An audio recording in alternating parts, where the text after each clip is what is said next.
ज्यांनी त्यांना पास दिले त्यांच्यावरती कारवाई झाली पाहिजे, मग तो कोणी असेल ज्यांनी त्यांना पास दिले त्यांचं नाव आलं पाहिजे समोर, कारण हा अधिकार शेवटी अध्यक्षांचा असतो.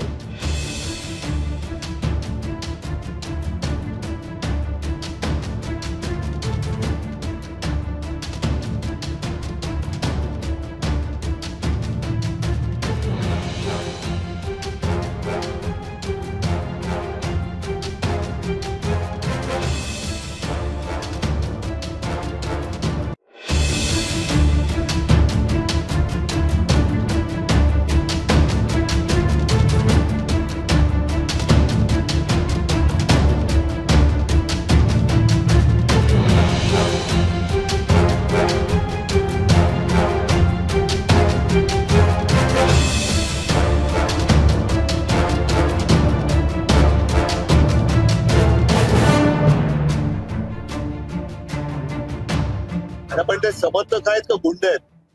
आणि ही जर का परिस्थिती या राज्याची आली असेल तर मग विधान भवनाला अर्थ काय? ज्यांनी त्यांना पास दिले त्यांच्यावरती कारवाई झाली पाहिजे, मग तो कोणी असेल ज्यांनी त्यांना पास दिले त्यांचं नाव आलं पाहिजे समोर, कारण हा अधिकार शेवटी अध्यक्षांचा असतो. अध्यक्षांची पण दिशाभूल केली गेली का हा पण विषय आहे. मात्र अशी मारामारी आणि आमदारांना धक्काबुक्की, ही गुंडागर्दी आता विधान भवनापर्यंत पोहोचली असेल तर मग हे फार अवघड आहे.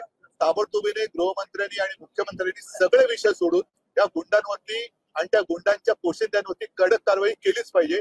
तर आणि तरच तुम्ही या राज्याचे पालक मुख्यमंत्री म्हणून जनतेला तोंड दाखवायच्या पात्रतेच्या आहात असंच मी म्हणतो. अयोग्य पण विधान भवनाच्या आवारामध्ये जर त्या गोष्टी व्हायला लागल्या आणि असे जर का गुंड आणून मारामारी व्हायला लागल्या तर मग मैदानामध्ये या. हे सगळ्यात पवित्र असं मंदिर आहे आणि त्याच्यामध्ये मग त्यांना पास कोणी दिले इथपासून त्यांची जबाबदारी आणि त्यांच्या पोशिंद्यांवरती कारवाई झाली पाहिजे.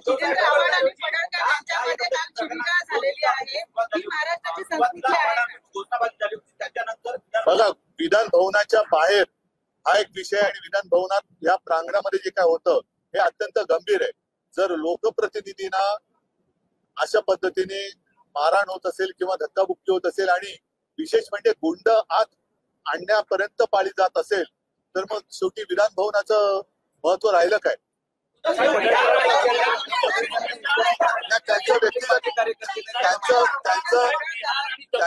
त्यांचं व्यक्तिगत काही असेल तो त्यांचा मुद्दा आहे, पण हे विधान भवन आहे.